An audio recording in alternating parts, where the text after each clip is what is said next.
Hello guys, I'm Becky, the International Sales Representative from ETech.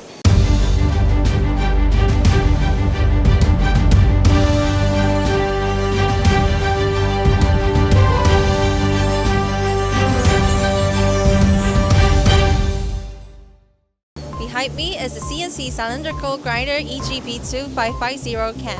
For our old friends, you might be familiar with the EGP-25 series, but what is CAM? The concept of the design is specially made for grinding various workpiece shapes, including eccentric circle, teardrop shape, oval, hexagon, and so on, making it available for crankshaft, punch stick, and camshaft. To ensure the accuracy, we use linear motor on the x-axis and Bosch Rexroth control system, and of course the x-axis height-and-hand linear scale. Also, don't forget our graphic conversational grinding software, iGrind. Total graphical conversation, which makes the operation much easier and faster.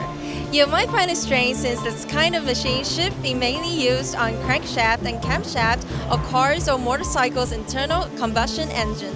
So why would we still launch this CAM machine under the way of the new energy vehicles? ETech actually invested a lot on harmonic drives precision parts, which are eccentric circle parts and capital production line into this CAM machine, grinding out the latest triangle anti-torsion tool holder. If you're looking for this type of cool machine, feel free to contact us anytime. We will be here at Nangang exhibition March 3rd to 8th, Hall 1, 4th floor, N0614. See you soon!